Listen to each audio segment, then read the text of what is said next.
All right. I know we're running a little bit late today, but it's actually somewhat amazing. I'm even sitting here right now, given the fact there's an awful traffic accident not too far from where we are, kind of shut down some of the roads here a little bit. So it took a lot of maneuvering just to get to the point we are now. But that said, good morning to you. Glad to have you with us. It is DawgNation Daily, the daily podcast for Georgia Bulldogs fans, presented by Kroger. 1st and 15-ish today. We'll take some of your comments. We're going to be casual today. It's a Friday. It's pouring down rain. Traffic is awful. A little bit of a chaotic start to things here. So we're going to be a little bit casual. We're going to take a few of your comments. We're going to relax. We're going to get started for a weekend. Very excited. It's kind of crazy around my house right now, to be honest with you. So we're just going to come in here, get relaxed, get settled in, talk some Georgia football. Jeff Sentell stops by. I'm going to present Jeff the theory that I presented you the other day, that I am pretty sure Arch Manning's coming to Georgia.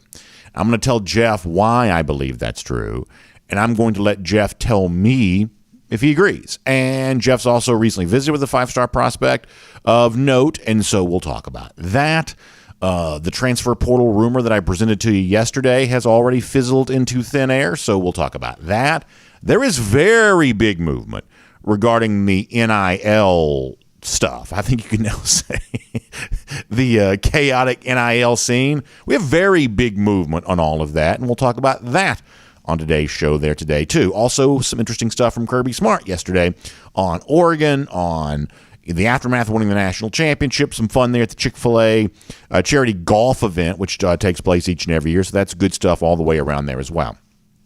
I am presuming we're on all the platforms here, Facebook, YouTube, Twitter, Twitch, and everything else. Not quite yet. So DawgNation.com, you're with us.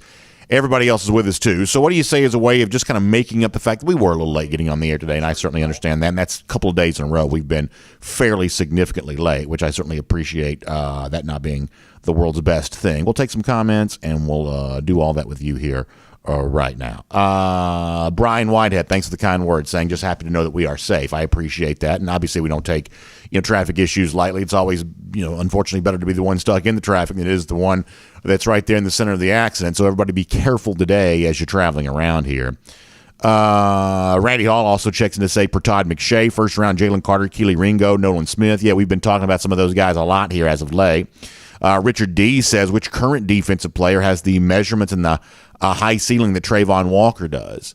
I guess the closest you'd come to that is Jalen Carter. My expectation is that Carter, you're going to see a lot of early mock drafts right now. Early mock drafts are notoriously wrong, just to be completely frank. We have a pretty strong history of that. There's just a lot of movement that takes place over a year's time. You'd almost expect there would be. But to me, the safest guy to be in the top 10, even though you're going to see, Keely Ringo show up in some of these discussions, the safest guy to be in the top 10 to me is Jalen Carter. He is the closest you come to having that sort of wow factor defensive lineman, much the same way that Trayvon Walker was a year ago. Stafford Square Dog says, still no new dogs in the transfer portal. That's great if true. Yeah, I guess there are some smart people that were maybe anticipating maybe a couple of days worth of processing time just to be sure that no extra dogs jumped in. By that point in time, what is today? May the 6th? The deadline was May 1st. So, yeah, you can say that Georgia came and went with the transfer portal deadline, the deadline for immediate eligibility, without another significant loss. And I think most people that probably crunch this stuff for a living or come close to crunching this stuff for a living, we're probably a little bit surprised by that from a number standpoint. So, clearly there are not a lot of guys looking to leave the Georgia program here at the moment. Cat Story says it's getting ugly right now. McDonough, yeah, Cat, stay safe. Everybody else there as well. What else is going on?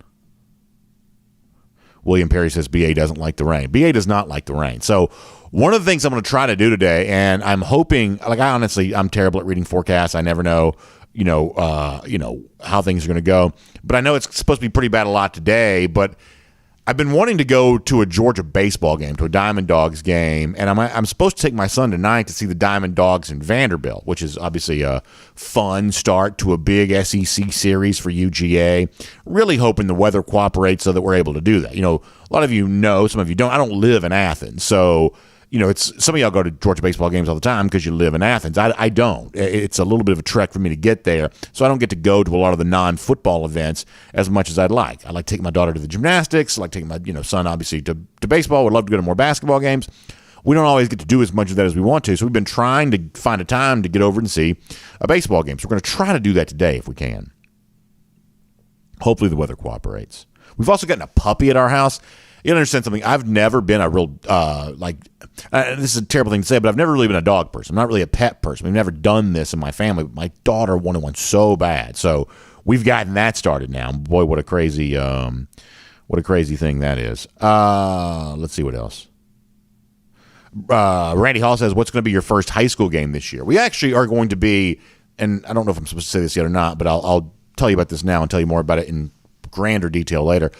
We're actually going to be doing a huge jamboree-style event at North Gwinnett coming up on May 19th. And there's going to be, 4 different, teams. It's going to be kind of it's going to be a little bit different kind of broadcast, obviously, because you got a lot of, folks kind of shifting in and shifting out. So it's going to be a little bit different kind of broadcast. But actually, our first broadcast of the year, prior to obviously being there for the Corky Kell Classic, is going to be for a great jamboree event coming up in a couple of weeks here from North Gwinnett High School. So that's going to be on Peachtree TV with our friends from Score Atlanta. So I'm actually really excited about that.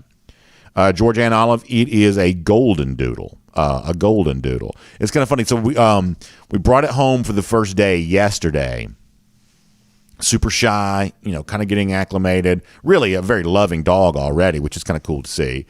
But, like the dog just like super nervous about everything. And it's kind of funny what a difference a day makes, because waking up this morning, now the dog's into everything. All of a sudden the dog is like, okay, I'm at home now. And it's almost like it truly is. You've heard it said before, and it's true. It's like having a baby, right? It's like this dog is into everything and running my wife ragged right now. But all is good there on that. Hemingway says, wish we would have had a bit more rain in Roswell. For my lawn, went from prediction of hail to just a few sprinkles. Well, hopefully you'll get some more there. Hopefully you'll get some more of that there.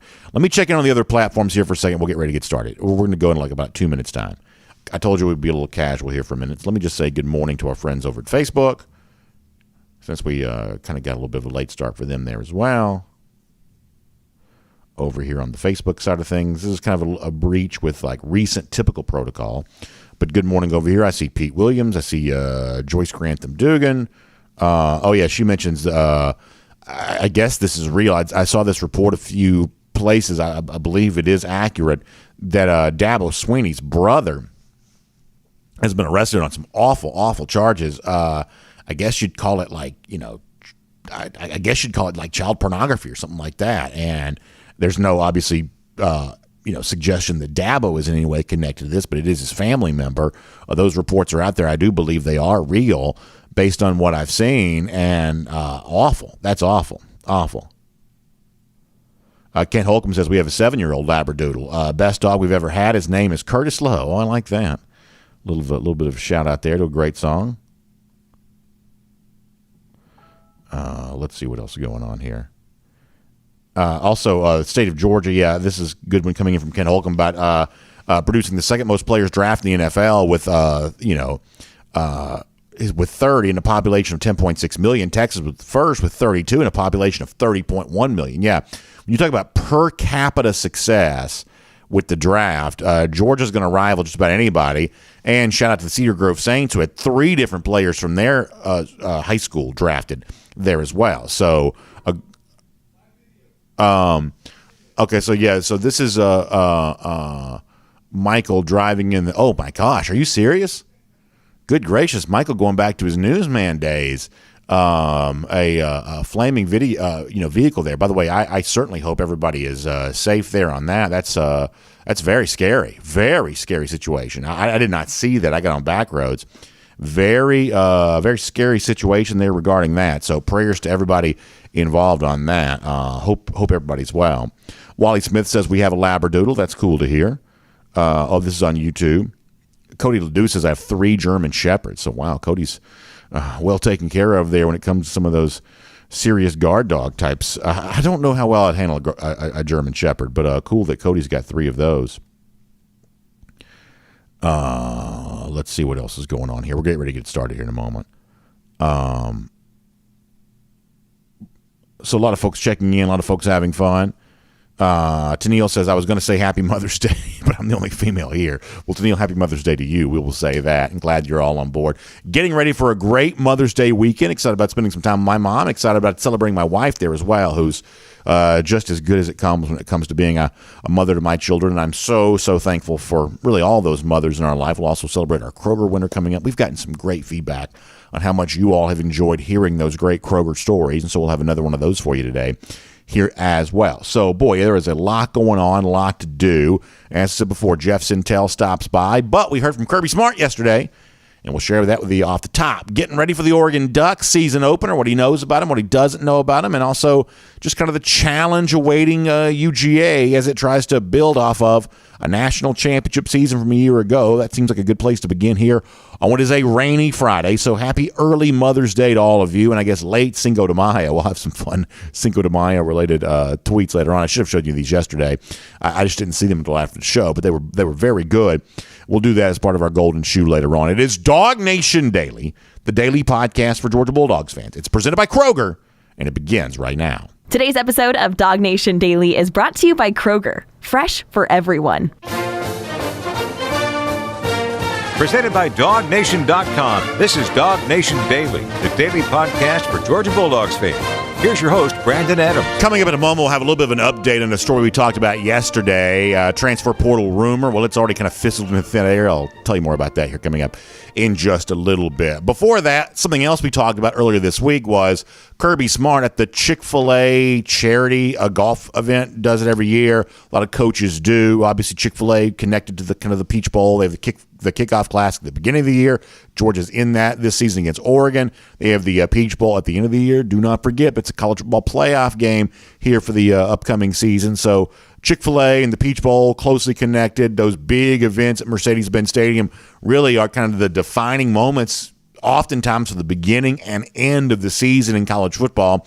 This will be no different, and their connection to the college sports in general certainly runs deep. This charity golf event takes place each and every year. We showed you the funny video of Kirby, the trick, I guess you call it like a prank type thing, where he swung the golf club, hit the ball. It's one of those exploding smoke-filled deals. There you go. That's Kirby Smart kind of getting pranked right there. We kind of joked about this the other day that you can sort of tell that Smart kind of only likes this so much, but he's willing to be a good sport this time of year when it comes to stuff like that. And the Peach Bowl and our friends from Chick-fil-A obviously have a good time with all of that. And Smart actually sat down and spoke with the Bowl folks a little bit this week here too. And honestly, it's worth kind of seeing the entire video. They have it up on their site. I'll put a link to it when I post the show a little bit later on. Smart kind of gets into some of the golf stuff related to this. One of the things he talks about is the fact that he's never really been that good of a golfer, but during the pandemic, he probably played more. And then once the season kind of got back and college football kind of got back to normal, he kind of played less. And I guess there's a part of me that kind of, what I'm about to say, I'm saying mostly kiddingly, but I guess there's been a part of me that's always appreciated the idea of a coach playing some golf. I like the idea of having a coach that golfs. But I would always be a little nervous if my coach was just too good. Like, I'll give you a quick example here. Paul Johnson at Georgia Tech was a very good golfer. Like, he's gotten holes in one and things like that. I mean, like, he's a very good golfer. And there's a part of me that's always been like, if you're that good at golf, how much are you really working at football? Like, probably not a surprise that a guy that was a very good golfer was also nowhere to be found with like 4- and 5-star recruits and things like that, because if you're that good at golf, you ain't recruiting worth a flip because you're just not out there doing that very much. So I like the idea of having a football coach who golfs. I also like the idea, as Kirby Smart would say, although I think he's probably sandbagging a little bit, he's better than he gives himself credit for. I like the idea of a coach that golfs, but maybe not quite too good at golf, because it's sort of like if your IT guy at work's got too much of a tan, that means he hasn't been indoors working on computers as much as he should be. Like, if your football coach is too good at golf, that means he's not really quite probably in the film room on the recruiting trail maybe as actively as he should be. But the point is, in the interview with the Chick-fil-A Peach Bowl folks, Smart kind of talked about his admiration for Tiger Woods, what he would serve if he was the master champion, had the champions dinner, just kind of some interesting, how much he likes rooting for the dogs on tour, obviously the PGA Tour dogs, which we are very big fans of around here there as well. It's kind of an interesting look at Kirby Smart's connection to golf. with the folks from the Chick-fil-A Peach Bowl, but around here we're kind of a football-centric show, so Smart talking a little football also worth our time there as well. And we know that this is one of those years in which Georgia plays in one of the biggest season opening games of the year against the Oregon Ducks. Georgia, if you look at the betting markets right now, about a 15-point favorite against Oregon, but that doesn't change the fact this game's going to get a lot of hype, a lot of attention. It's the former UGA assistant Dan Lanning on the other side. It's Kirby Smart as the reigning national champion in his home state, Mercedes-Benz Stadium, against those Ducks. And I believe, y'all correct me if I'm wrong, but I believe this is the first we've heard of Smart talking about this game, what he thinks about it, what he knows about Oregon right now, and how you're preparing your team to get ready for it. Obviously, we're still a good bit away from the start of official summer practices before the season begins, but not too soon to start thinking about a big game in Mercedes-Benz Stadium to open the season. This is what Smart said about that with the Chick-fil-A Peach Bowl folks this week. We looked at them in the spring and kind of studied those guys. It makes it awkward, the new head coach. You can take the film and the things you're really looking more at who the players are than anything. Very familiar with Dan Lanning, very familiar with a lot of guys on the staff. His offensive coordinator was at Auburn and also at FSU, so we looked at those guys. But got a lot of respect for Dan and what he did for our program, and know he'll do a really good job there at Oregon. So a little bit of interference, that's on our end, I believe, there on that. But interesting stuff to hear Kirby Smart talking about, and by on our end, I mean the recording of the audio. I believe that was on my side there on that. But the point of all of this is that interesting to hear Smart. And the thing that I probably find the most interesting about that is that when Smart's asked, hey, what are your thoughts about Oregon?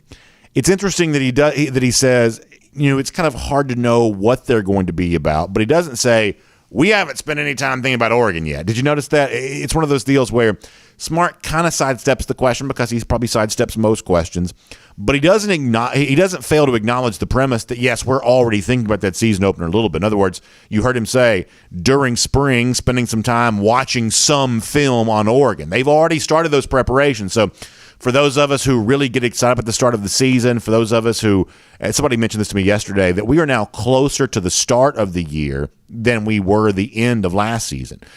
We've kind of passed that mark from it's now longer since the national championship game was until the season actually starts. We've kind of crossed over kind of a line of demarcation there a bit, and it's kind of cool to hear that Kirby Smart is already thinking about Oregon a little bit. They've already looked at some film, and Smart's correct here in that, well, listen, how much is Dan Lanning, going to bring to the table as a first-time head coach? We don't really quite know that. He mentions Kenny Dillingham, the offensive coordinator, going back to look at his previous stops of where he's worked, some things that he's done to kind of, pick up some hints there. The kind of talent that Oregon has on the field, looking at some of that film. Obviously, as many of you are aware, the quarterback we expect to be Bo Nix. That's a guy clearly that Georgia knows pretty well. And going back to Nix's time there at Auburn. And as I said before, for a guy like Smart, who is just so diligent in his preparation, and a guy who runs the organization of Georgia football kind of built around that idea, the fact that they're already thinking a little bit about Oregon makes you feel like maybe the season's not quite so far away from sort of being here. I've given you my thoughts on the game with the Ducks in the past, in that I'm really excited about it. Anytime you have a chance to be in Mercedes-Benz Stadium, anytime you have a chance to have one of the big non-conference matchups in the early year, I think it makes the offseason go by a little faster. My assumption is if you're a player and you're working to get ready for the upcoming season, that extra level of focus, I'm assuming, is probably there because you are playing Oregon and not like, say, Murray State or, something along those lines. The fact that you're playing a team that you've heard of, a uniform that you recognize, maybe even a coach that you know on the other side of there, I would imagine that makes you probably a little bit more focused. However, I've also said this, and this is where, this is kind of the honesty compels me to admit type category, that if you're someone who's looking for Georgia's close game, if you're someone who's kind of expecting Georgia to be tested there at some point in time, I think you have to really stretch the imagination to assume that it's going to be Oregon. I don't say that with any disrespect to Dan Lanning. I believe he'll eventually be a very good coach there. He's at least going to have a chance to be. But this is his first game, and he's against the reigning national champions, and he's 3,000 miles from home, Eugene, Oregon, a long way away from Atlanta, Georgia. The idea that Oregon's going to travel that far with this big of a talent deficit is measured by the fact they're already more than a 2-touchdown underdog, and find a way to keep this game close in the Dogs' own home state, albeit Atlanta, not Athens. To me, that seems like a pretty big stretch. Will Georgia be tested by somebody at some point in time in the regular season? Most teams typically are. Maybe Georgia will be there as well. But as much as we're excited about the Oregon game, the season opener, hard for me to imagine that the team that actually stretches Georgia, the team that actually tests them, is the Ducks. I mean, to be frank, when was the last time you saw any Pac-12 team win a game of that magnitude in the early season kind of non-conference matchup? This is just not what they do very much. Now, in defense of the Pac-12 folks, they would say, yeah, but we're never getting a chance to play those games in the Pacific time zone. It's one of the reasons why Las Vegas is kind of building itself up as a college football destination right now. And they're hoping to kind of host some games like this in that Pacific time zone. So maybe one of these days it's Georgia playing Oregon a little closer to its home. Maybe one day we'll get there. But for now, it's Oregon traveling to a place like Atlanta. Given all the other challenges that Oregon faces, I honestly don't see this game being very close, but it's interesting to hear Kirby Smart already talking about the preparation they're doing, watching some film somehow to kind of figure out what they need to do to get ready for the Ducks. Then there's this. Kirby was also asked during this interview of, well, what's it like, kind of post-national championship? What's it been like with your program now that you've got that trophy hanging, or I should say, sitting in the trophy case? What's that kind of like right now? And Smart, with the Chick-fil-A Peach Bowl folks this week, gave an answer that's a little bit similar to what he's given in the past, but worth revisiting again. Kirby from earlier this week. Yeah, probably the biggest difference in being national champion and going into an off season is, you worry about complacency. You worry about guys thinking they've arrived. I didn't think our group did that. We had a shrunk window, we had a shorter window, so we had a little less time to prepare. We had one less week to lift before spring practice, and we played an extra game in the season with a playoff game. So injuries have played a factor in that, and we probably had more guys out this spring than we ever have before. But the biggest thing is not worrying about that. We don't defend a title. We start new with a new team and develop new chemistry to see what this team's going to be about. So hearing Smart say what he says there, they were actually at a disadvantage. The national championship actually cut into our off season. It's similar to some of the stuff that Smart has said in the past on similar topics. I don't quite know you're going to get a lot of folks around college football who give Smart much of a break on that. The idea of, oh, woe is me, we had to play for the national championship, therefore our off-season schedule was a little shorter. I don't quite know you're going to get much sympathy from other coaches, other programs for Georgia having to have a shorter off-season because it was so busy winning a national championship at the end of last season. But nonetheless, that's Smart's line there on that. And he also kind of goes more into detail there about a topic that he has addressed before, which is that he doesn't believe that national championships can be defended, that this is a new team and a new story, and the national championship solely belongs to last year's team. And we've said before that we kind of understand where Kirby comes from on this. We have maybe a slight difference of opinion on that. However, to take Kirby at face value for a moment and to kind of speak on his own premise there on that for a moment, here's where I think college football is kind of interesting. I think that if Kirby wants to really push the notion that it's a new team, new identity, the national championship happened for the 2021 team, and it has nothing to do with what's going to happen here in 2022, I think it's actually a lot easier to sell that for a college football team, especially one like Georgia, than it might be to sell that in professional sports. Like, for instance, I love the Braves, I love baseball. We've seen Atlanta get off to a pretty slow start here this year. It did get the split against the Mets, which is kind of nice to see coming back home this weekend.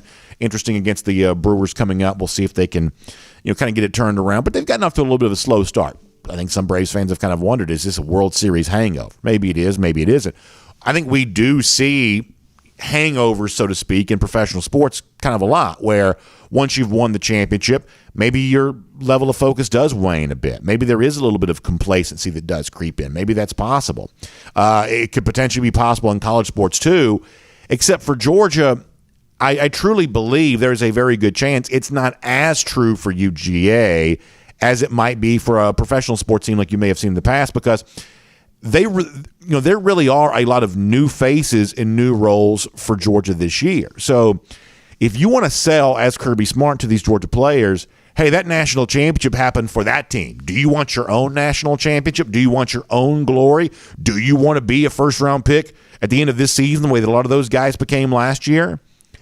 I think it becomes a little easier to sell that for this UGA team because a lot of the guys who will be hearing that message really weren't maybe on the field last season as much as they wanted to be. And they do get a chance to put their own fingerprints on a trophy like that here this season. That the notion of complacency for a championship, maybe that's the case if a lot of players were coming back off that title team, but as the Georgia rivals always love pointing out, Georgia lost a lot of the key contributors on its defense a year ago. They are now moving on to the NFL, and sometimes that's spun as a bad thing. And listen, it's never easy to replace departed talent. We'll clearly acknowledge that. But this is one area in which maybe that's kind of a good thing in that, okay, so the potential for complacency that could come from guys who contributed to a national championship, all of a sudden you don't have to worry about that quite so much. And if you're a Jamon Dumas-Johnson, or if you're a Warren Brinson or Nazir Stackhouse, or other guys who are going to be in bigger roles here this season, all of a sudden now you do have that taste to enjoy the success that really did belong to a 2021 team that you weren't as big of an influence on as you had a chance to be here right now. It's still not easy to kind of conjure all that up, the right level of focus, the right level of dedication.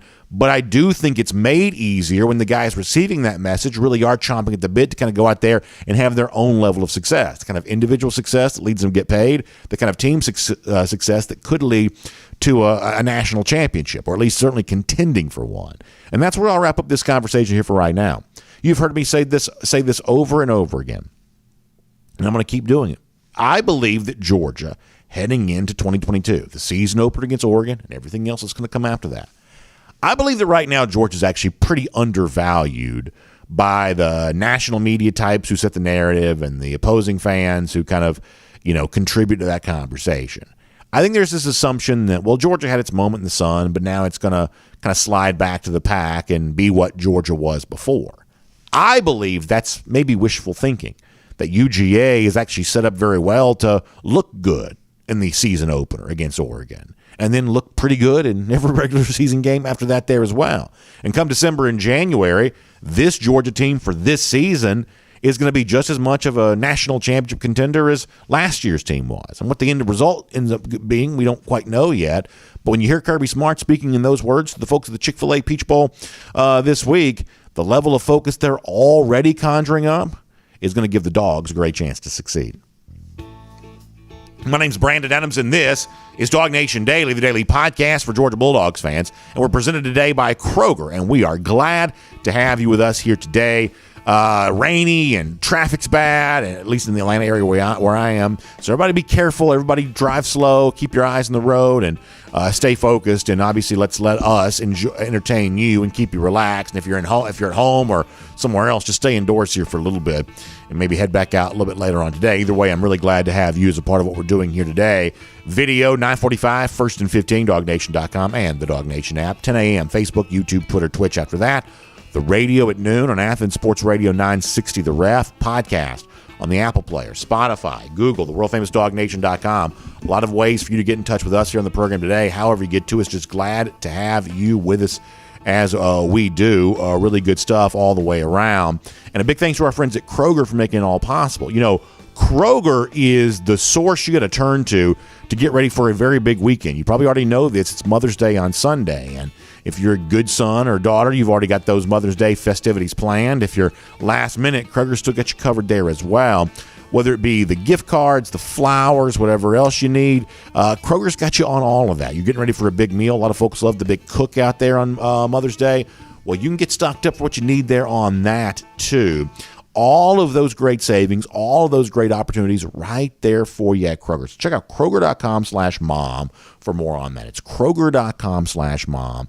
And you can get ready to go for a great Mother's Day. By the way, before we're done at today's show, we'll also announce another championship mom, courtesy of our friends at Kroger. Kroger loves celebrating Mother's Day. They've done this with us for now a few years.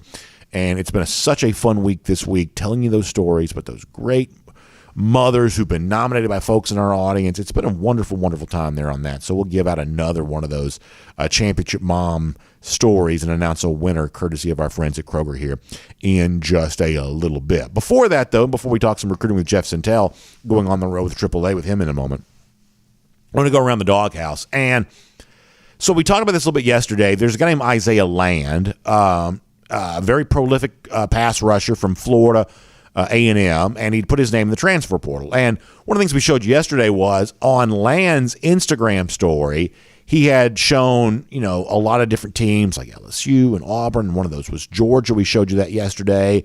Kind of seemingly, I don't want to say confirming, that's the wrong word, but echoing the rumor mill chatter, that's a better way to say it, kind of the rumor mill chatter that, well, maybe Georgia, who we had thought of being interested in kind of an edge rush type guy, veteran presence there in that outside linebacker room, maybe a guy like Land, because he had so many sacks. I want to say maybe he left FCS in sacks, something like that. They had huge numbers. Yeah, that's what, if you're watching a video, that's what Isaiah Land had put out in his Instagram story. He had like 5 or 6 of these kind of panels of, big name programs, Georgia being one of those. And I guess we're kind of led to believe, and that's a nice look at who Land is, who is, I think, a very good player and certainly put up big numbers there for the Rattlers. But at this point in time, you can scratch Land off the list of guys who are going to, no pun intended, I truly don't mean this as a pun, land at Georgia. Isaiah Land putting out on Twitter here over the course of the last 24 hours that he's now actually staying at FAMU, saying we're going to stick with the FAMU, but that's obviously a play on the Florida Atlantic, I should say the Florida A&M name. He says we've got to finish what we started. So I guess you're led to believe here on this that maybe Georgia, nor maybe even the other teams that Land were hoping would pursue him, maybe they didn't quite find that connection together. Land is not the biggest guy, to be honest with you, and so maybe that was one of those issues after having a chance to kick the tires. Maybe a Georgia, maybe some of these other programs decided that maybe from a size standpoint, it didn't quite work out too well for them, but did want to give you a little bit of an update on that. We do believe that Georgia's going to be eventually maybe active in the transfer portal with someone. Maybe it's a safety, maybe it's a wide receiver if the right one were available, and we thought maybe an edge rusher, outside linebacker type guy there as well. There had been some chatter that Isaiah Land might be one of those guys, but after putting his name in the portal and after making a little bit of a fuss about some of the programs that might come after him, it sounds like some of those programs have made a different decision. It just didn't quite work out for Georgia in terms of a guy like Land or the other big programs there as well. Either way, Isaiah Land, prolific pass rusher from Florida A&M, is going to stay there with the Rattlers, so an update on that. All right, before we're done on today's program, there is a lot going on with name, image, likeness, transfer portal, and I realized that at a certain point, this can be very difficult to follow. So I'm going to try to lay it out in very simple details later about the response that's out there from some key decision makers, including the SEC Commissioner Greg Sankey, to what some are saying is just too chaotic of an environment as of late because of the rumors of tampering with former Pitt wide receiver Jordan Addison, the aggressive nature of John Ruiz, probably the most high-profile booster thus far in the very still new and young NIL era. There was a response to all of this, and some are wondering if it's too little too late. We don't know that yet, but we'll tell you what's going on. We'll do that before we're done on today's program. But before that, a lot in recruiting. I want to share a theory I have with Jeff about Arch Manning. I want to talk to Jeff about a 5-star recruit that Jeff just had a chance to visit with here this week. I'll ask Jeff about a little bit of an aftermath on the transfer portal stuff that I just mentioned there, and who knows what else we may get into.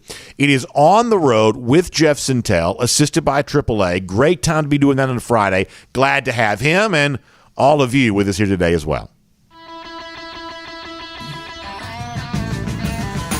From Athens and across the SEC or wherever the recruiting trail may lead, here's a DawgNation.com insider. On the Road, assisted by AAA with Jeff Sentell here. And obviously this is a recruiting conversation, but this day and age, it seems like transfer portal goes hand in hand with recruiting when it comes to putting a roster together. Georgia not as involved in the transfer portal as some are, but still involved nonetheless, or at least we think they may be.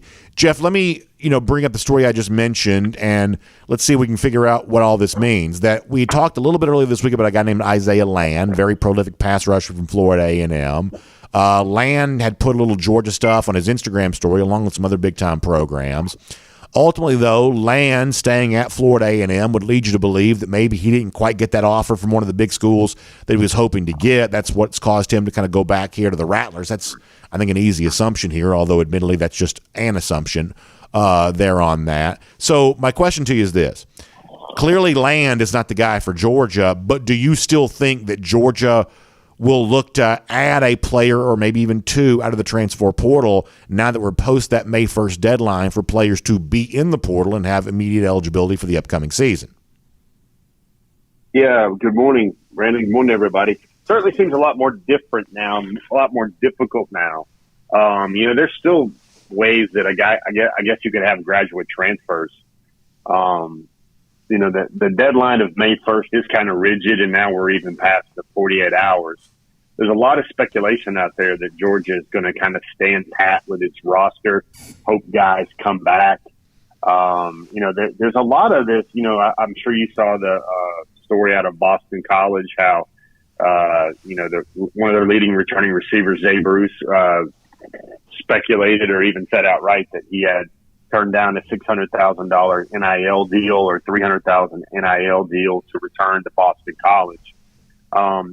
It is getting very tricky out there, and it is getting, your opening comments, Brandon, it just kind of sent my mind racing in a million directions. But I think the most resonant direction I would go is, it makes me think about Bear Bryant in the 70s and the 60s. You remember those days, Brandon, the unlimited scholarships where Sure. Alabama offered like 125 players on scholarship. They stuck some receivers on track scholarships and other scholarships and things like that. Brendan, I was having a conversation with a very, I guess I would say, someone who would really know a whole great deal about this situation. And Brendan, we're not very far from circumventing these 25-mans or 85-mans in a couple of ways. I'll give you two that really resonate with me. Number one, what's to say you can't NIL every promising walk-on that you like, especially in the state of Georgia? We all know Hope Scholarship, and then you get, you have academic money at the University of Georgia. You're in state, and then you can start walk-oning guys with NIL deals, which would be equivalent to a full scholarship anyway. The other thing that's kind of crazy is you could take any school in the country, Brandon, and you can look at the ones that are getting the major NIL deals, the major NIL money. And Brandon, we're not far from somebody simply saying, hey, we need you to go off scholarship. You're getting enough money with NIL, right? And then that's another way you can look at, established starters. That's another way you can look at how this NIL stuff is changing a lot of things. I think that's right. And as far as the Georgia part of this goes there as well, when May 1st came and went for the Dogs, I think a lot of Georgia fans kind of take it as good news. Wow, certainly, Cameron Kinney, you wish him well as he enters the transfer portal, but there wasn't some big exodus from UGA ahead of that deadline, which I think kind of speaks to the fact that right now the players in this roster still view Georgia as kind of the place to be.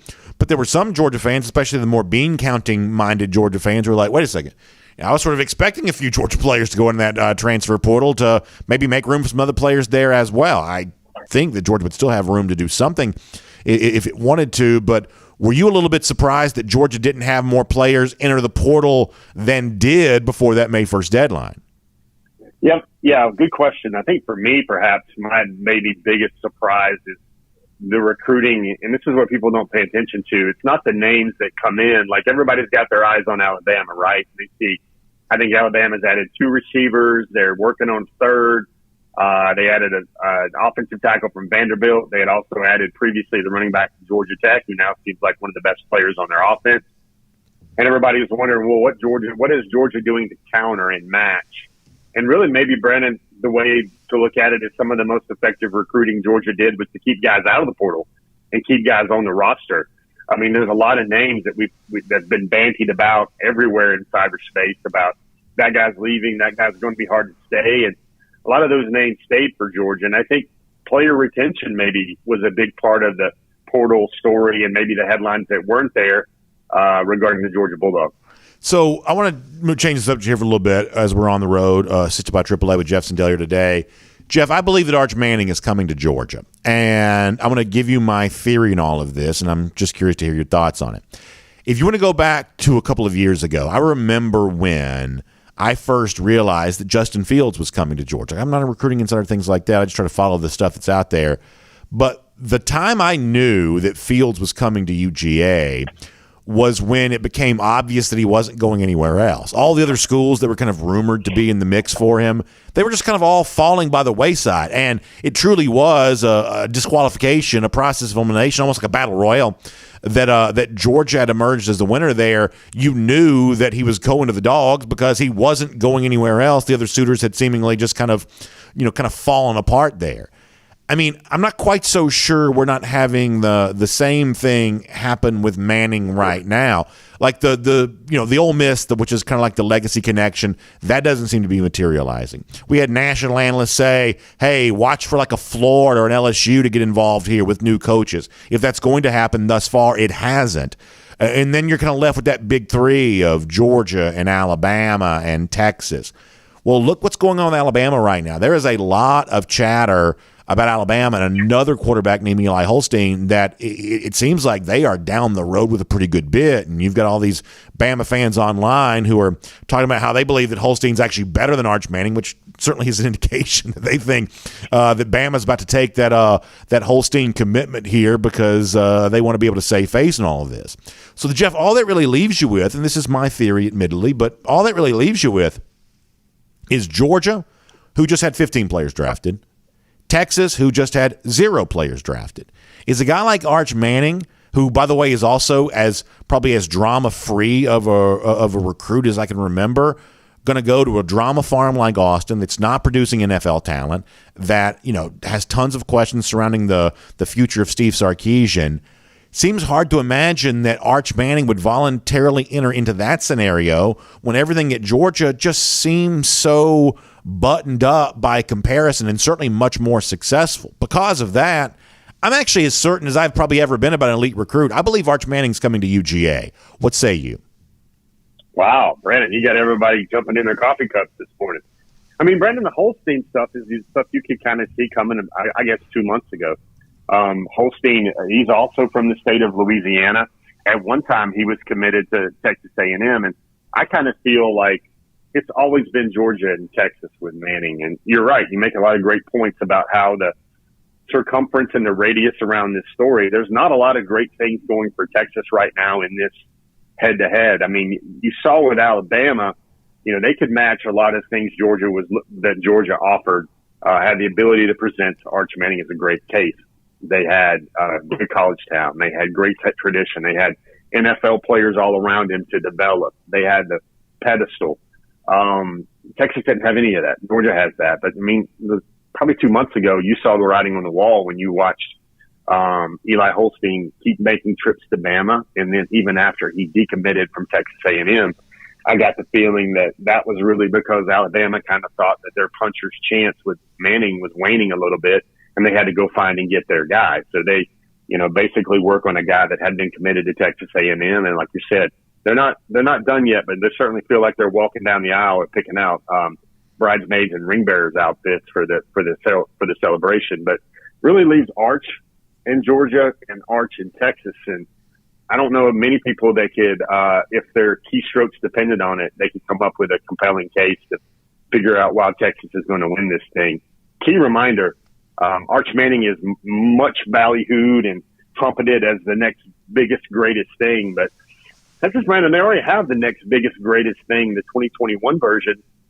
The guy that was supposed to be the number 1 overall prospect in the 2022 class, who enrolled early, reclassified, and went to Ohio State. Now he's jumped to Texas. I mean, the future's kind of already there as well. Now, case can be made that Georgia's got a lot of future riding as well. But, I mean, with all great respect to Gunnar Stockton and even Brock Vandagriff, neither of those guys were as highly rated and regarded as Quinn Ewers by the recruiting industry.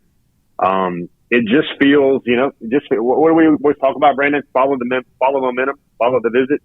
It just feels like Georgia's in a really good spot right now with the potential to grab the commitment for Arch Manning. But Somebody asked me a good question a couple of weeks ago. Didn't really have an answer to it. Remember when I wrote that story about how his high school coach Nelson Stewart told me that they want Arch Manning they want Arch's recruitment to be as much like a 70s recruitment or an 80s recruitment as possible. You remember that? Yep. So what? And somebody asked me, can you flesh that out? What does that actually mean? And they brought up a point. I think it was about 10 days ago. They brought up a point where, what if he doesn't come anywhere? What if he just shows up on campus? What if he just signs on signing day like everybody did in 1970 or 1980? That would be major theater. That would be major drama. And also, Brandon, it would be something that feels a lot like a 1980s recruit, where the way things happen. And then a guy like you, a smart fellow like you, would have to lay in the weeds and look and say, okay, School A's got their quarterback, School B's got their quarterback, School C has not got their quarterback, and then you can do the deductive or inductive reasoning from there. Yeah, I think that's interesting. But from the flip side of that, though, is, I mean, if Manning really wants like drama free, like you use, I guess his high school coach talked about like a 1970s or 1980s style recruitment. We've joked before, does that mean Trans Am in the driveway? But I understand the coach meant something different when he said that. I mean, doesn't Manning just maybe, if you want it to be drama free, then don't you announce sooner rather than later? Don't you put this to bed before the summer drags on? Because, I mean, we see like mainstream outlets writing about this kind of thing more than we certainly typically do for the average quarterback recruit, that if you really wanted to be drama free, instead of avoiding the announcement, which would only kind of create more, chatter around it, don't you put it all to bed by making the announcement? We've heard, certain people in the industry say that Manning's likely to only take one official visit. He's not going to take all 5 official visits. I mean, if you want this to be kind of simple and buttoned up and put to bed, then you announce sooner, not later, right?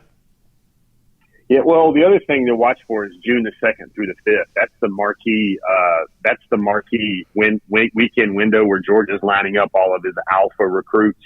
That's the guys that they consider to be the most prized, or the rare breed, let's call it, in the 2023 class. And there are names like Caleb Downs and Justice Haynes and Pierce Sperling. A lot of those guys are showing up in Athens on that first weekend in June, and that's one of those things where you talk about one official visit. That would be the weekend to put eyes on and say, is that the weekend that maybe Arch shows up and takes his official visit? Is that the weekend where Georgia makes the major move in its 2023 class, much like it did in 2022? If everybody remember, Branson Robinson, Denalyn Morissette, Oscar Dell, Gunnar Stockton, all those guys were there on their official visits that first weekend in June. And the Arch story is a magnificent and amazing story. I think a lot of people, it's a story that causes a lot of people, I'm going to use a Brandon term here, to kind of get out in front of their skis a little bit. But this young man and this recruitment, you'll notice, Brandon, it's totally different than anything we've seen. He did not go to any of the exposure camps. He didn't even go to the Elite 11 camps. He did not go to the Under Armour camps. Everything is bubbled. Everything is controlled.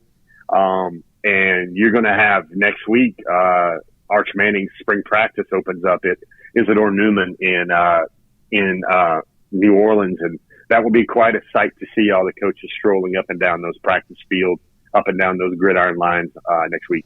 It is On the Road, assisted by AAA with Jeff Sentell here today. And by the way, it's great to have AAA back with us on the show, and they've been with me now for a number of years. I started thinking about the summertime, and man, I've got so many exciting trips coming up. I love vacation with my family during the summer, and we love doing stuff like that together. But listen, when we're on the road and we travel a lot, we always want to make sure we get that AAA card right there in my wallet just in case something happens. It's the peace of mind that I enjoy having while I'm traveling. I've been a AAA member for a long time, and it's the peace of mind that you can get there as well. So if you've heard us talk about this for a while and you haven't made that decision to become a AAA member, now you've also heard us talk in the past about all kinds of other great things that AAA's got going on there too. But for now, let's think about that legendary roadside assistance. That's what AAA's been famous for a long time.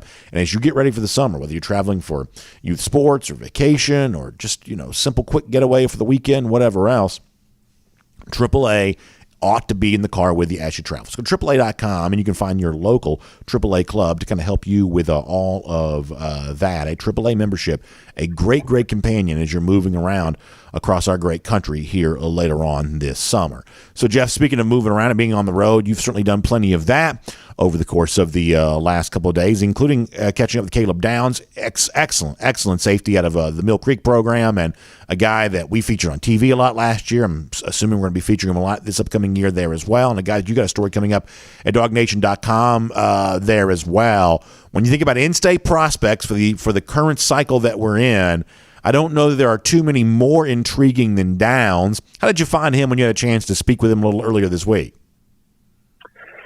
So, Brendan, he's one of those players. And as an analyst, as an observer, as a guy that chronicles these things, and you really want to try and find the unique, the own individual thing. But what I'm trying to say here is that a lot of people want to hear, hey, how good is this guy? How good is he? Is he better than this guy? How does he stand out? Should I really pay attention? Is this just a great player for 2023, or is this a great player for the last 20 years? And somehow your mind just goes there when you're watching Caleb. Brendan, I can only think of one high school safety that I think is on the field as dialed in and ready and just looks the part, checks every box as Caleb Downs right now. For those that follow our Before the Hedges show on Wednesday nights, streams everywhere across our social platforms. You can find it on Facebook later. You can find it on our podcast later on the Apple Podcast platforms. But Brandon, the only name that comes to my mind, because I've had Caleb Downs as the number one kind of top target, which does mean it's the guy that Georgia has to get. It's the best blend of recruiting attention from the player, recruiting attention coming from Georgia. And I can only think of one name, and that's Kyle Hamilton that comes to my mind that flashes in the way that Caleb Downs does. And, a little teaser trailer for the story that's going to come on DawgNation today, man, I think he's probably one of the most life-ready recruits I've ever been around. He's the type of young man that can talk about his recruiting. He can talk about, how he doesn't want to be seen as a jock. Brandon, you'll love this. He was discussing his college options, and he dropped a Star Wars reference into the equation about how he looks at a certain school. So, he can speak the language of a long time ago in a galaxy far, far away. His faith matters so much to him. He wants to make sure he's never outworked. I mean, everybody knows his older brother Josh is probably going to be a first-team All-ACC, maybe even first-team All-American after 101 catches last year at North Carolina. His older brother, man, I would put him on my all-decade team of Georgia high school players during the past decade. And you've got Caleb wanting to do more. He wants to be like a Deebo Samuel-type player on offense. He wants to be that type of guy, not just the nation's number one safety. I mean, Brandon, I was walking around that practice field yesterday. I was taking it all in. I was talking to the coaching staff. And Brandon, it's one of those things where if you were an NFL general manager and you were listening and talking to Caleb, and this was in Indianapolis, you turn the card in right away. That's what you want. That's what you want out of a player. Caleb Downs, the son of a college recruiting coordinator, the son of a college coach. He's just that dude, Brandon. And the other thing, news coming out, he's had his official visit to Georgia scheduled for that same weekend, January 3rd through the 5th. I think he told me that official visit was scheduled way back in February. Georgia wanted the first one. Georgia asked for the first one. He gave Georgia the first one. He's also scheduled officials to Alabama and Ohio State. I'm not sure if he's done with that. I'm not sure if that thing's going to go any further. I'm not sure he's going to take all 5 of his official visits, but he does tell me this, Brandon. He wants a Zen-like senior season. What that means is distraction-free to make Mill Creek football as good as it possibly can. And if at all possible, and what it sounds like with Caleb Downs, almost everything is possible, he's going to make his decision sometime before August, before I think we'll have him in the Corky Kell. They're playing Walton this fall in the Benz. And this is I'm going to stress this, a very special football player and also a very special young man.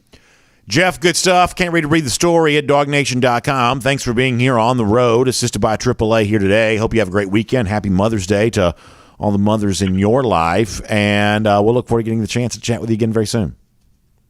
Hey, Brandon, quick thing. I saw this at Mill Creek yesterday. I just wanted to give a shout-out to the Mill Creek High School coaching staff. You said Mother's Day, and that really jogged my mind. Brandon, I have been covering practice fields for over 20 years. I've been at spring football practices.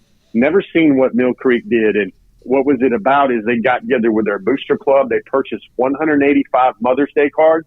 And what they did is when they were issuing equipment for spring practice this week, they issued the Mother's Day card. They needed to see the Mother's Day card signed and filled out.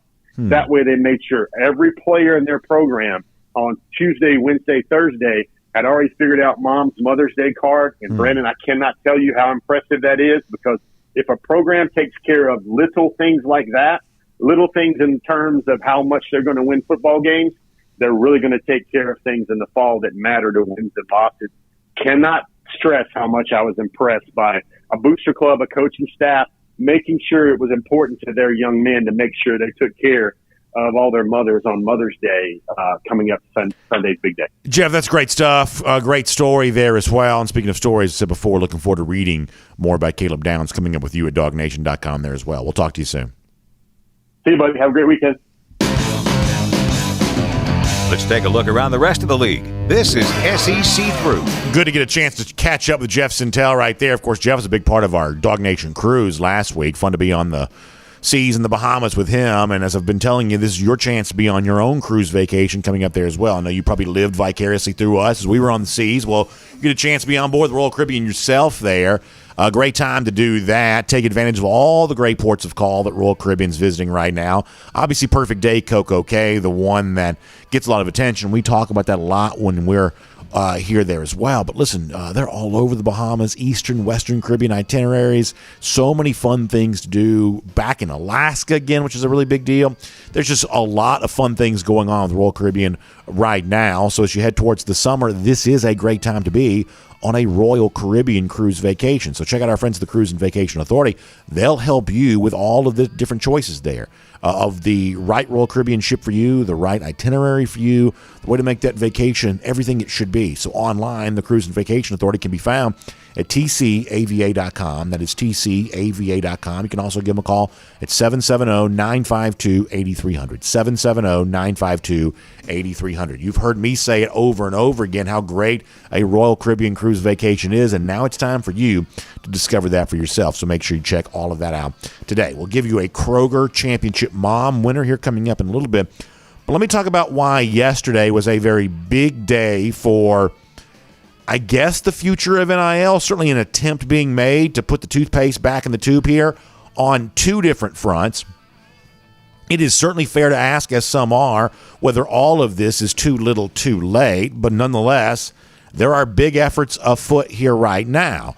Let me start with the story we talked about yesterday, which is SEC Commissioner Greg Sankey, Pac-12 Commissioner George Kliavkoff visiting in Washington with kind of a bipartisan collection of senators about their hope there'd be some sort of congressional legislation that kind of, I guess, supersedes the state laws, the current almost lawlessness of the sort of NCAA mandate on all of this when it comes to the name image likeness revenue, the ability to kind of leverage that for transfers and recruits and everything else. I want to give you a couple of statements here. This is what Greg Sankey said about being in Washington yesterday. This coming from Twitter. Adam Rittenberg from ESPN sharing this. I appreciate today's opportunity for conversation and dialogue with members of Congress, Sankey, the SEC commissioner, says. As we have observed activity emerge that is very different, he says, from original ideas around name, image, and likeness. It is important we continue to pursue a national NIL structure to support the thousands of opportunities made available for young people through intercollegiate athletic programs across the country. Not all that different than you would expect to see from a guy like Sankey. However, what was also interesting is what Marsha Blackburn, that's a senator from Tennessee, what she said about her meeting with Kliavkoff and Sankey, kind of calling out now outgoing NCAA Commissioner Mark Emmert on all this.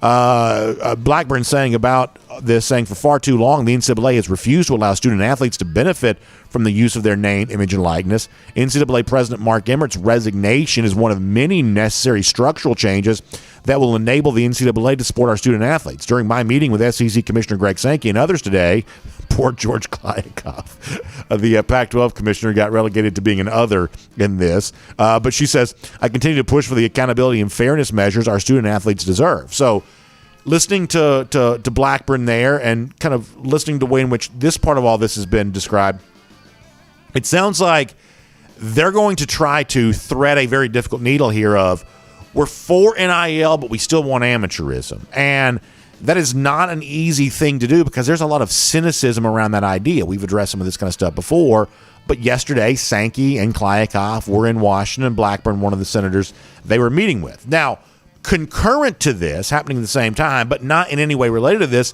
there was also a meeting in Arizona yesterday of kind of like a, you know how all these like college administrators always like flying all over the country and staying in resorts and like having, air quotes here, meetings.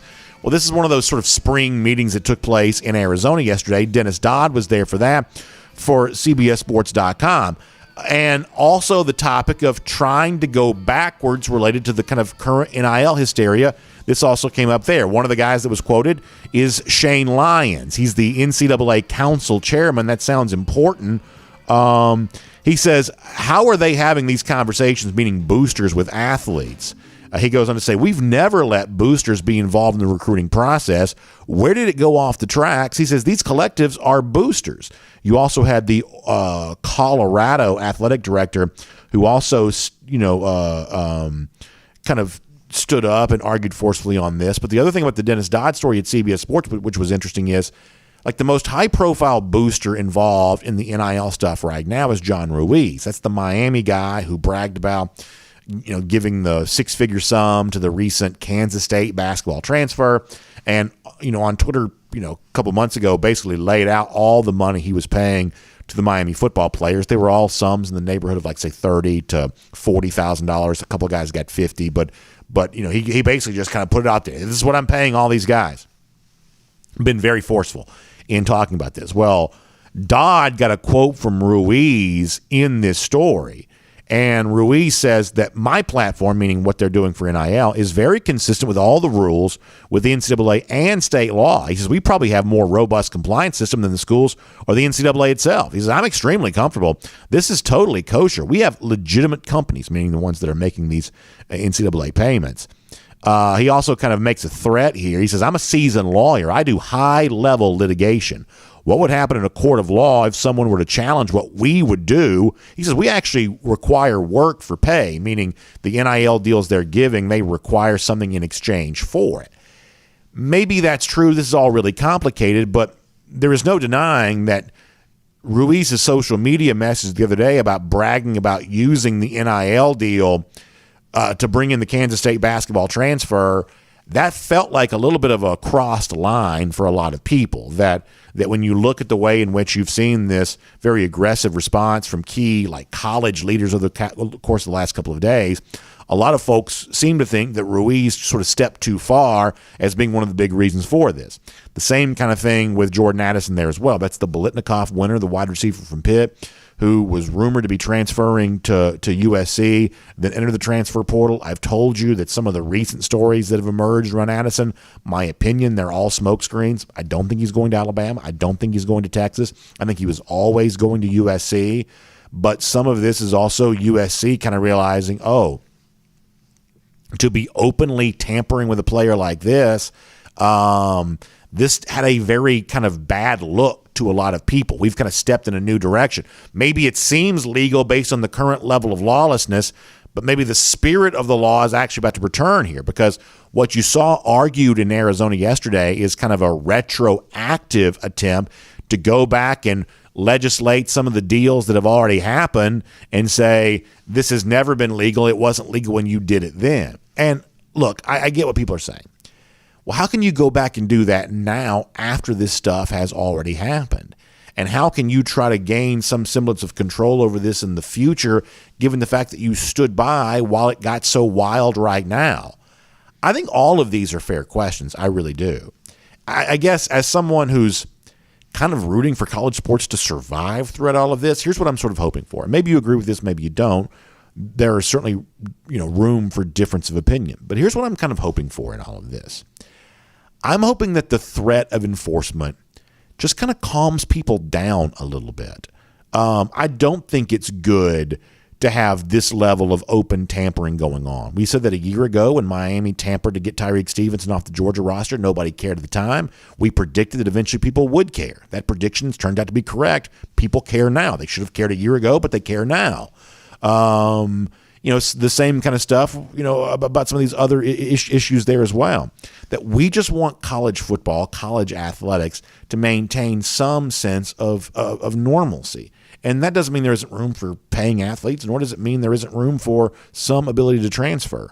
But if you don't have any rules, you also don't have a sport. The rules are what gets the sport structure. So the idea that the NCAA and the conference commissioners and whatever else, even to the extent the NCAA has any control over college football, and in the future they may have no control whatsoever. That's all fair too.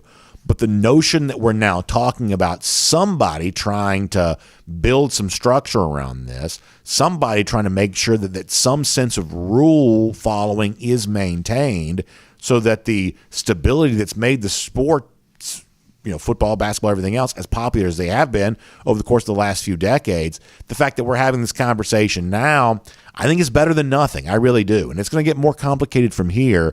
But folks are stepping up. They're trying to do something, and we'll see, I guess, in the time to come, if there's anything that truly can be done, we'll make that cruising around the SEC, courtesy of Royal Caribbean. And it's time now for a celebration of our championship mom, courtesy of Kroger. We've gotten so many great stories on these over the course of the last couple of days. I want to honor today's winner. Her name is Jamie Haynes. Her husband, Eric Haynes, steps up to honor Jamie here, and we're going to celebrate Jamie. First of all, beautiful picture of Jamie and her family there. You love to see that. Eric says that she's my wife, mother of our 3 children, and she's also a Georgia alumna there as well. He says, we have 3 boys, 16, 15, 12. The oldest a 4-sport athlete, middle son soccer star, youngest on his way to play with his 12-year-old state champion baseball team in Cooperstown, New York this summer. That's obviously a very big tournament that takes place there each and every year. Very busy with all that kind of stuff, sports all the time. And you know how a lot of you who are mothers know you're just pulling a million different directions when it comes to that kind of thing. She's also been a high school teacher for 20 years, 2-time Teacher of the Year winner. Amazing. He says that if Jamie isn't a championship mom, nobody is. He says, my 70-year-old mother looks up to Jamie as she can't believe how she handles the dozens and dozens of tasks that she does each and every day. It's a great email here by Eric, a great story of a great mom who's just doing so many things for 3 very busy boys, and it's really very symbolic of a lot of the moms in our audience right now who you work so hard each and every week and each and every year. And, listen, that's kind of what DawgNation Daily kind of exists to do, is be a companion for you as you're just running around with your families. You're trying to get to sports, you're trying to get to Beta Club, you're trying to get to all the things you have going on. You're just trying to do that. And as you're traveling around doing what you're doing, moms, dads, everybody else in between, we like being a companion with you and all that. And Kroger likes being there for you there as well. So thank you, Eric Haynes, for the nomination. Congratulations to Jamie Haynes. You are the winner of our championship mom, courtesy of Kroger here today. And as we head towards Mother's Day, happy Mother's Day to all of you. And as I said yesterday, if I could give you a toast, I would. And if I'm toasting you, I'm toasting you with our friends at the Finish Long Drink. You can check out Finish Long Drink online, thelongdrink.com. Get ready for the weekend. Go to thelongdrink.com. Find out where you can pick some up, or find out which variety is right for you. Traditional comes in a blue can. Cranberry, obviously that goes without saying, got the cranberry flavor. The traditional's got the grapefruit flavor. You get the Long Drink Strong, the Long Drink Zero, no carbs, no sugar. Or you can get the 8-can variety pack that's got 4 different long drink varieties, 2 different cans of each of those 4 different varieties. It's a great story. It came from Helsinki back in the 1950s when the Summer Games were there. It's been in America now for a couple of years. It's all across the state of Georgia. Our buddy Demetri Sullivan reached out to me on Twitter yesterday to say that he's been hooked on the Finish Long Drink now because of all of that. So listen, I am so glad that so many of you are enjoying that. Thank you for continuing to reach out online. Let me know about how you're enjoying it. And if you haven't tried some yet as we head towards the summer, this is a great time to do it online at thelongdrink.com. So this week, a lot of our golden shoes have been related to like the Star Wars Day, which was on May 4th, and we shouldn't let that obscure the fact that yesterday was also Cinco de Mayo, or May 5th, or 5-5, if you will, which certainly brought out a lot of great Golden Shoe submissions. And I know we're a day late on this. I didn't see some of these until yesterday afternoon, so I want to make sure I share these right now. Our buddy Sugar Ray checking in. How about this? You get the sombrero there on the 2022 national champion. That's obviously the date when Georgia won it. And the 5 for A.D. Mitchell, who scored the touchdown. The 5 for Keely Ringo, who had the interception. He says, guess what day it is? It's Happy Cinco de Bamo. Cinco, obviously, S-I-N-K-O. So very funny stuff there from Sugar Ray. Great job there. Our buddy Frankie Fibonacci also checking in there as well. How about, he says, Happy 5-5. Once again, Mitchell and Ringo being honored. Good stuff by Frankie. Good Golden Shoes there all the way around. Gator Hater Updater, about 4,866 days since Florida's won a national championship. They had nothing to celebrate, nor will they, including 176 days from right now when Georgia wins again. That is our Gator Hater Countdown. Happy Mother's Day to you all. Enjoy your weekend. We'll see you back here Monday for DawgNation Daily, presented by Kroger. And on video, time now for the R.S. Andrews Cool Down. Of course, R.S. Andrews, the one you turn to for your air conditioning, heating, plumbing, and electric needs. They show up on time. They do the work that's promised for the price that's promised. Get your AC unit tuned up. Somebody may have told you your unit's kind of beyond its shelf life. It's over. It's done. But the folks at R.S. Andrews can give you a second opinion on that. They can tell you how you can get more life into that air conditioning unit, and it only costs $99 to get it tuned back up to factory fresh specs. So find them online at rsandrews.com for a lot more on that.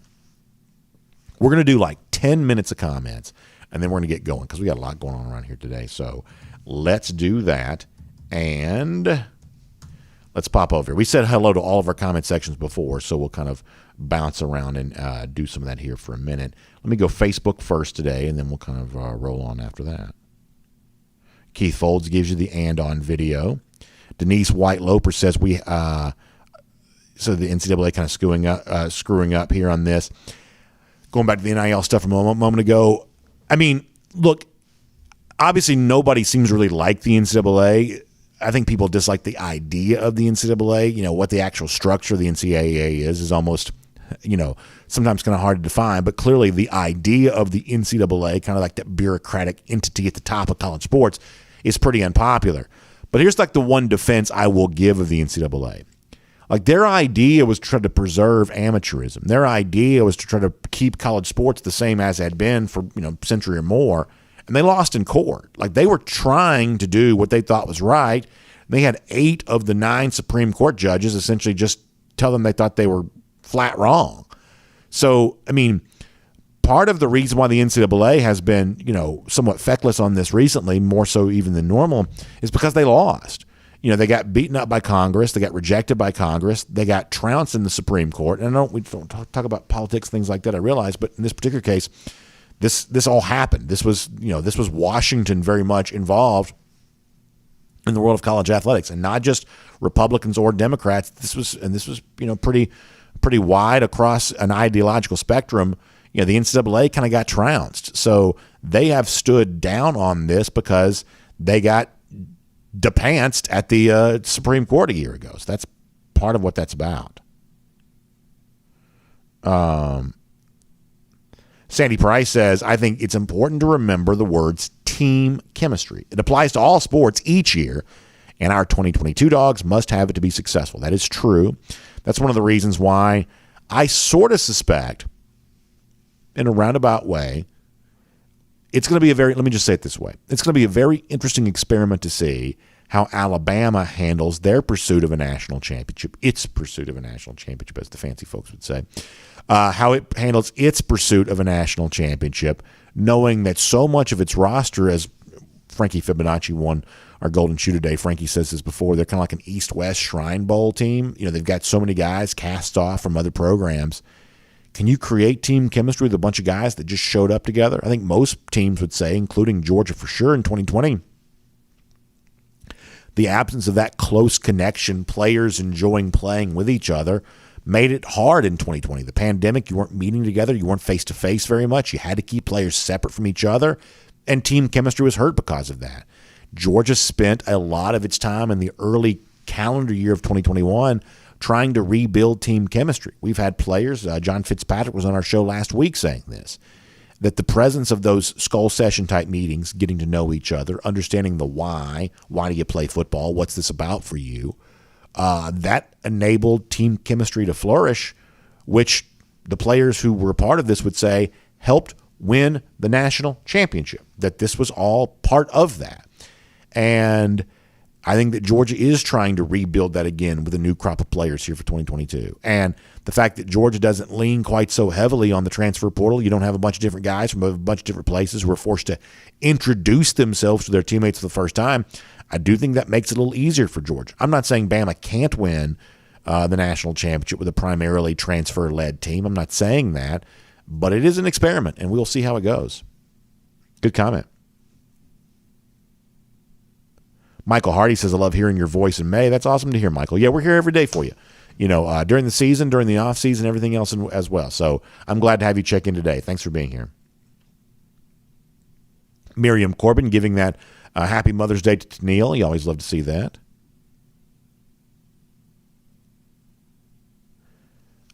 Gary Holt says teams want players that can step in now and help their team. I think if you want to leave a team after they have invested in you, then you should have to sit out a year. That would put a stop to teams trying to steal players. Yeah, I think to a degree that's true. That if you have invested in a player, your time, your resources, there is a reason why coaches get angry about the idea of then you're going to try to poach that player off my roster, especially when you think about the program that works hard to scout these players as high school products, works hard to kind of develop them. Like there's a story in business, like there's a certain restaurant that I was told didn't do any market research whatsoever. They didn't have any budget whatsoever for market research in terms of, hey, where do we open a new store? How do we expand? Where do we go? They didn't do any research on that at all. That they felt like their customer was the Starbucks customer. And wherever Starbucks opened, they would then be looked to open there as well. That they didn't need to do market research, I was told. That if Starbucks opened for the first time in this new area, then that community was now ready for their brand too. And there's a certain sense of that in college football. You see this like, well, if Georgia offers a player, all of a sudden 1,000 other offers roll in too, because if Georgia wants him, he must be pretty good, which is one thing to do that with recruits. It's another thing to say, after Pat Narduzzi and his staff have worked hard to find Jordan Addison, work hard to turn him into a good wide receiver, all of a sudden USC decides it wants him. Well, where was USC years ago in all of this? And so I think coaches have a right to be mad about this. As we said, we told you a year ago that when Miami fairly obviously tampered to get Tyreek Stevenson, that's the kind of thing that nobody seemed to care about at the time, but eventually people would care about it. Well, now eventually is reality, and what we said was going to happen has turned out to be exactly that way. Alan Hampton says, let me read Alan's comment. I want to read Tennille's comment too. Alan says, it seems like to me a lot of NIL issues could be corrected if an NIL offer could not be even mentioned until a recruit signs his letter of intent or better until he plays a season. So that's obviously, I think, where they're going to try to head this in that direction of, like, I'm never really that big of a fan of rules that can't be easily enforced. And so the notion of, well, NIL can't be used as an inducement for recruiting. Like, logically, how do you actually have a rule that prohibits that? Because, like, how do you enforce that rule? Logically speaking, that's just a hard rule to enforce. It's kind of like, I don't want to use an example because it's going to land the wrong way. But it'd be sort of like a restaurant reviewer saying, well, they paid for my meal, but that doesn't influence my opinion about how good the meal was. Like, if you heard that, you'd be like, I don't quite know that's quite so true. I don't quite know how you truly separate that. I think the NIL kind of works the same way, which is that, okay, so we didn't use NIL as an inducement. We just have these NIL opportunities for our recruits who come here. Like, it's just very hard to separate that as an actual inducement to recruiting. It's a hard rule to enforce, in other words, unless, as you suggest, that you can't cash in on any NIL deal until after you've been on campus for a year, which is maybe what they try to do.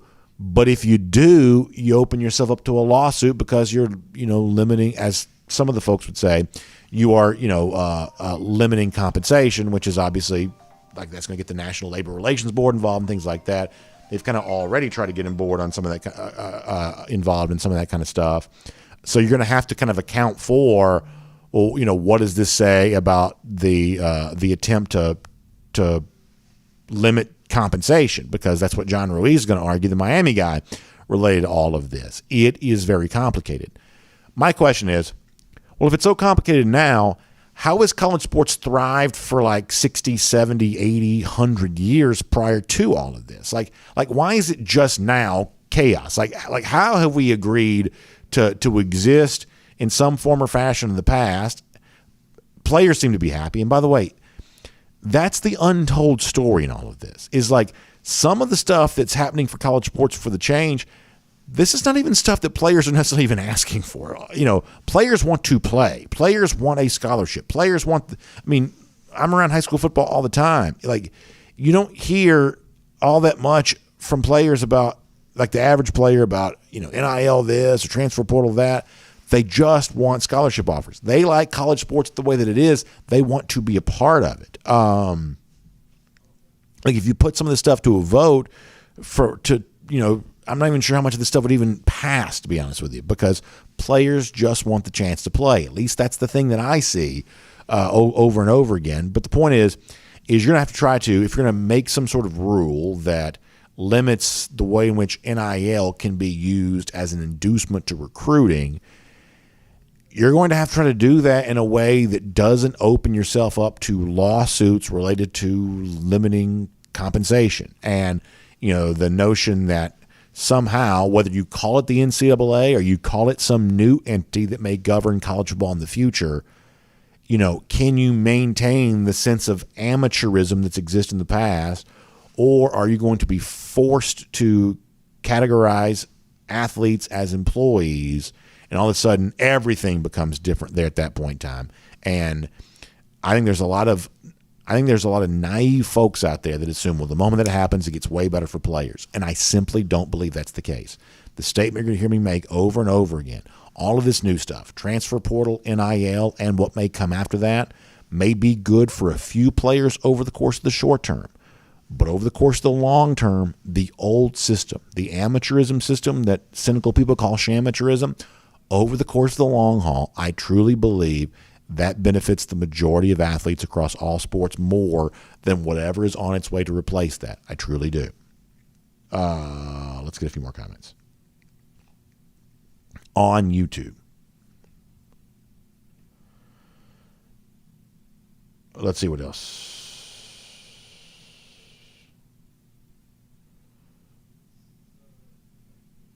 Dallas Schwartz, our buddy from USC, checking in. He says, we're going to be waiting for you at SoFi, meaning he thinks his Trojans going to be playing for that national championship there in L.A. Yeah, I can't wait for that. It's going to be fun. That's going to be fun. Obviously, the SoFi Stadium there in L.A. set to host the national championship game, and our buddy Dallas Schwartz seems to think those Trojans are set up well for the future. By the way, something else we would have mentioned today, we got busy in the NIL stuff and didn't. So Emory Jones, former Florida quarterback, is transferring to Arizona State. Harry Leggy says that the NCAA needs to be out of college football. He says they lose more cases out of gross stupidity like this retroactive nonsense. Yeah, if I had to guess, I know Gene Smith talked about this. It seems like that's where we're going here, that we're on our way towards what I would assume is, it's been suggested, well, maybe the college football playoff would just govern college football. I kind of think that's where we're heading eventually. I do. Now, what are all the consequences, both intended and unintended, of that? We'll find out. But in the future, I kind of get the sense that's where we're going.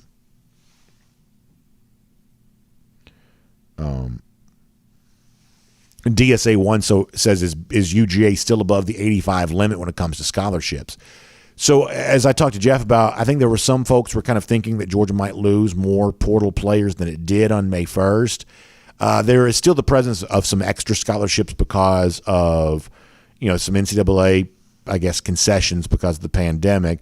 However, 6-year seniors, I believe, do count now, but you still have some extra counter opportunities. So the bottom line is that there are a lot of ways to get underneath 85, and I think that Georgia is heading there, even if we can't obviously say how it is they are. G. Grace Bama Boy says, B.A. Bama's always done this. He means bringing in a bunch of transfer players. He says, we bring in guys every year. That's why we have a dynasty. Fill the spots until the other guys are ready. I don't know, G. Grace. What Bama's doing right now, top running back, played somewhere else last year. Top 2 wide receivers played somewhere else last year.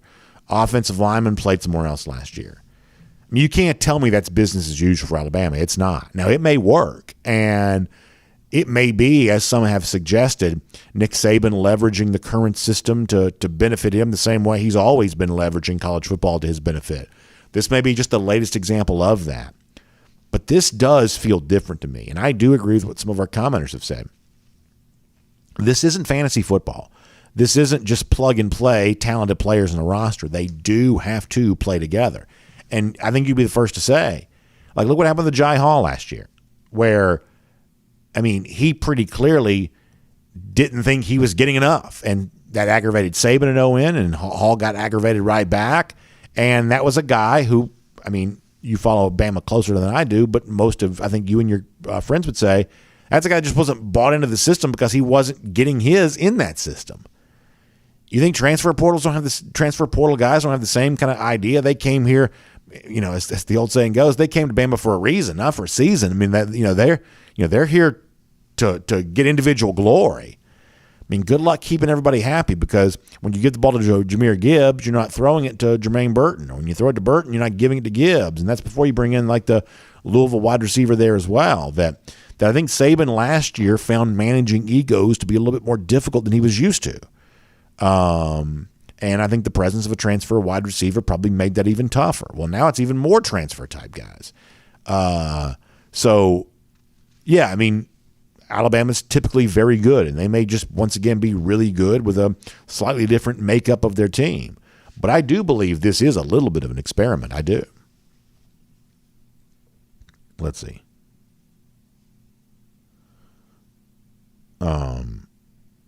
He says, we got 2 running backs coming off an ACL injury. We need depth. Saban Smart. Well, listen, I don't deny that if you were looking for running back depth, Jahmyr Gibbs gives it to you. I don't deny that. He's a very good player. Very good player. I don't deny that. But there is no free lunch in college football. That when you lean portal, short-term gain, there is some extenuating circumstances that come with that. Jonathan Aaron says Vegas got UGA at 11.5 wins this coming season, so who's going to be so bad they don't count as a whole team, Florida or Auburn? That's actually very funny, Jonathan. That's a very funny comment. Let me go to DawgNation.com, and we've got to get ready to go. On DawgNation.com, Hemingway says Jermaine Burton, he predicts, will regret going to Alabama.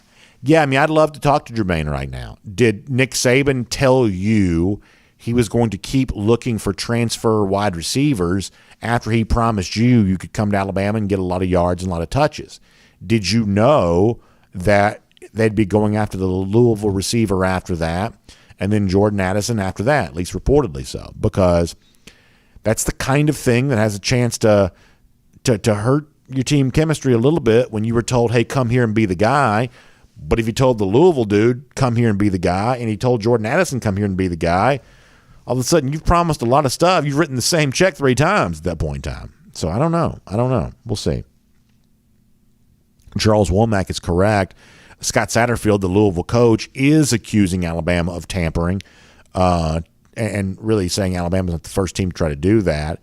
It's almost certainly true that Alabama did tamper with why am I blanking on the guy's name? The receiver they took out of the transfer portal. It's just simply a matter, does anyone care? Or if people do care in large numbers, can anything be done about it? But I certainly believe that Alabama probably did tamper with the Louisville receiver, and I'm actually somewhat happy that Satterfield steps up and argues for that.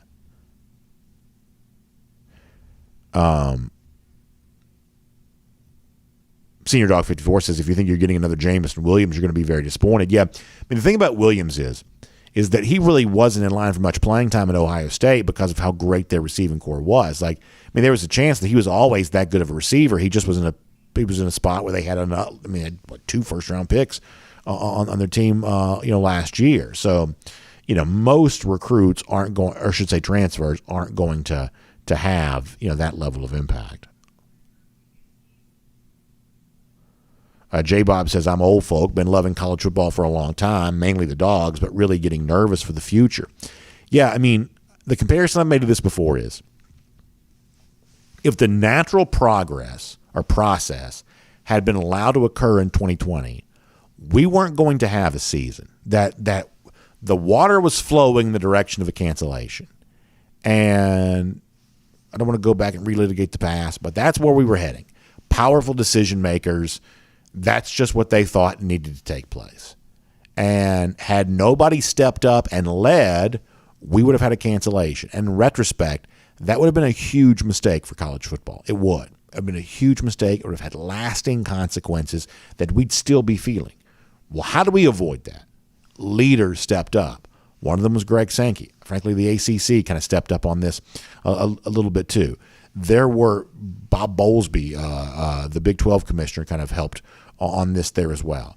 There were people who stepped up and said, no, there is a healthy and safe way to play this sport. Listen to us. We'll show you how to do it. And then after that, there was a gigantic about face. Some of the ones who said it couldn't be done, well, all of a sudden now they're falling in line and shuffling their feet into everyone else's rhythm. That's what leadership does. It can change things just like that. Leaders led, the season took place. So now you fast forward right now. I think the same kind of leadership has to occur here too. I think you have to acknowledge the reality. The players deserve some money related to their fame. The players deserve some money related to their connection to a financial windfall that is certainly football. The other sports, sometimes not so much, but certainly football. Players do deserve, something related to that. So how do you make it fair for players while also preserving the idea of amateurism?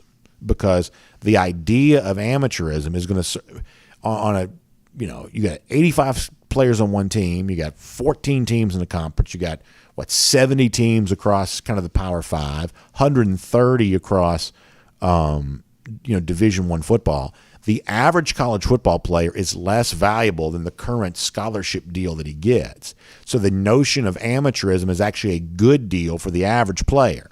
So how do you preserve some form of amateurism for the average player, and how do you create some system for the above average player to kind of get that extra cash in opportunity? That's not an easy question to answer, but the same way that leaders led and allowed us to have a season in 2020, leaders can lead all over again and allow us to preserve the idea of college athletics within this new landscape there as well. And I think this week, the fact that you've got some example of some looking to do that, once again, Greg Sankey, no coincidence, I think that's probably a good thing. All right, we've got to go.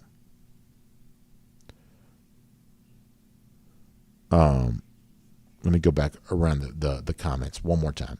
Facebook, before we say goodbye. Keith Fold says the idea of amateurism is gone.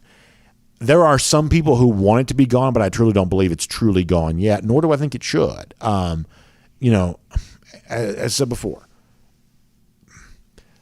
across the landscape of 130 football teams, the current deal that the average player is getting is a pretty good deal. So if amateurism goes away completely, if it's employees, and if it's the new landscape of collective bargaining and things like that, that's going to benefit a few players over the course of the short term, but it's going to hurt the majority of players over the course of the long term. For the simple reason there will be fewer teams playing college football, if nothing else. Jamie Huff predicts Eric Gilbert will be a first-team All-American. There you go on that. So good prediction there. Matt Rugavino says that Miami obviously tampered with Tyreek Stevenson. Yeah, we said this. Unfortunately, nobody cared, but they care now. They care now. Better late than never, I guess. Back on YouTube for the last time. G. Grace Fanboy says he's got Clemson, Georgia, Ohio State, Bam in the playoff. He said, let's get it on. That'd be a fun one. I think the 3 playoff teams are pretty easy to rubber stamp. Easy to imagine Georgia and Bama both back in. Ohio State, I would say right now on paper, appears to be clearly better than the rest of the Big Ten. I'm really wrestling with that 4th playoff team. Is it Clemson? Boy, I got questions at quarterback for them. Big 12, I don't know. I mean, I'd be likely to take Dylan Gabriel and new coach at Oklahoma. I'd almost be more willing to take them than I would be Texas. Texas is going to get some love there on that. But gosh, how many times have we gone down that road? Anybody from the Pac-12, I'm not ready to have that conversation as of yet. No offense to Dallas Schwartz, who was in the comment section a little earlier. I don't know who my 4th playoff team would be right now. Thomas Dew says Kendall Milton and Kenny McIntosh getting drafted next year. Yeah, I think they both could be pretty attractive draft prospects. I do. Paul Moon, the subject of C.J. Stroud. Yeah, Stroud's one of those guys that really came on as the season progressed. He probably struggled a little bit early, but he was very strong by the end of last year. Foster Moss says, what about Baylor? That's worth considering. Elite GB going back with Clemson. That's interesting. Jonathan Aaron says we blew past our 10 minutes. Yeah, boy, did we ever. All right, we got to go for now. Y'all have a great weekend. Check out the Atlanta Journal-Constitution. You want some fun stuff to do this Mother's Day? AJC's got you on that. Atlanta Journal-Constitution, AJC.com for a lot more. Also, Braves, I told you, getting ready to get going. Big series at home. Big homestand, right? You got Brewers. It's Red Sox after that, I believe. Am I right about this? Red Sox after that.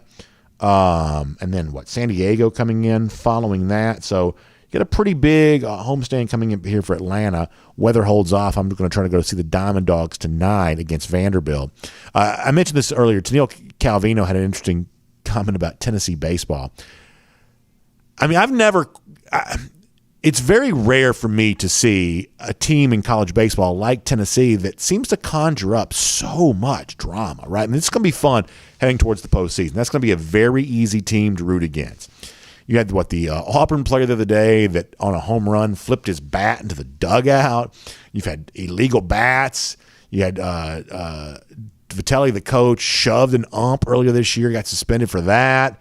It's going to be really fun heading down the stretch in the SEC. Tennessee, number 1 team in the country right now, although they did lose in 14 innings last night to Kentucky up in Lexington. So college baseball is getting good right now. I'm going to see the Diamond Dogs tonight, weather permitting. Looking forward to that. So I'll also check out, speaking of the weather, AJC's got some good update on the weather for you. And maybe a new Bally Sports streaming service here to help out some of the who want to watch the Braves. That's kind of good stuff there. And all kinds of good stuff. So check it out. Atlanta Journal-Constitution, AJC.com. Also check out R.S. Andrews online at rsandrews.com for your air conditioning, heating, plumbing, and electric needs. If your water heater goes out, in many cases, R.S. Andrews can replace it for you the same day. Just got to find them online at rsandrews.com. Y'all have a great day. We will talk to you Monday. Happy Mother's Day. DawgNation Daily presented by Kroger. See you then, everybody.